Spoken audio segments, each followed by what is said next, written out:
Have you heard of Blue Period? Because if you haven't, I'm going to tell you all about it and why you should read it if you're an artist. This manga follows the character Yatoro Yaguchi, a high school student who discovers art for the first time. This kind of discovery later on in life is interesting to me because most artists I know have always been artists. So this act of discovery by this character I could really empathize with because it was like I was rediscovering art for the first time. And that was a really neat thing to experience through this character's eyes. And this act of discovering keeps reoccurring throughout the manga. And it really helped me see art again with fresh eyes. And I think that's something that all levels of artists can really appreciate. And not only do you get to rediscover what it feels like to make art for the first few times, but you also get to be reminded of some of the basic principles of art and ways to practice to improve your skills. And this manga has so many of those little tips that can be added into your own practice as an artist. And this manga, I feel, covers these practices really good. It goes into enough depth where I felt like I was almost in like a little mini art class, and it was fantastic.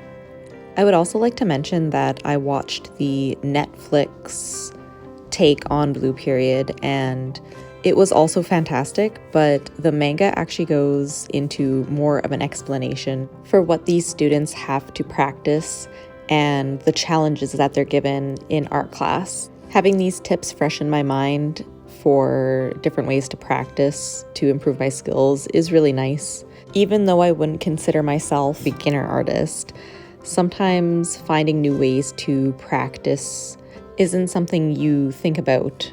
So it was nice to be exposed to that through this manga. One of my favorite chapters so far had to be when Yaguchi goes to a museum with one of the other art students. Here he learns how to view art, and it's like his world has been opened up again. And even little scenes like that are like a new way to practice art because you're learning how to see things differently. And again, this kind of ties in with the act of discovering and all these cool little tips that this book has. So as this manga progresses, you start to learn more about the other characters, the other artists that Yatoro Yaguchi hangs out with and gets to know. And you also get to see a wide variety of different kinds of artists and what drives them to make art.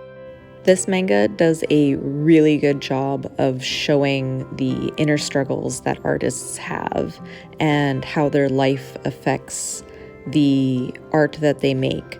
And especially for beginner artists who might be having the feelings that these characters are feeling, like it completely normalizes all of these thoughts that we have about our work and how we get better at the things we do.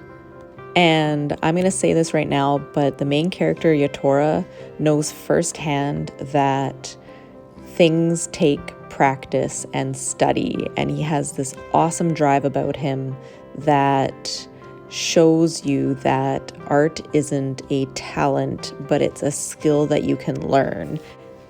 And along with that comes the inner struggles we all have that, like I said, this manga shows really well. I just can't recommend this manga enough for artists of any level. There are a whole bunch of topics that I'm sure this manga will cover in the future, and I cannot wait to keep reading them all. There isn't a moment where I don't come away inspired from this manga. I tried to give as few spoilers as possible, but the comment section may not be spoiler-free. I would love to hear what you think about Blue Period if you've watched or read the manga. In the description, I will be leaving my thoughts on these two different kinds of papers that I worked on for this. I'll leave some timestamps of noteworthy spots on the paper so you can see what I'm talking about in the description below. Let me know in the comments what your favorite paper to work on is. Maybe one day I can try it out. I'll see you next time.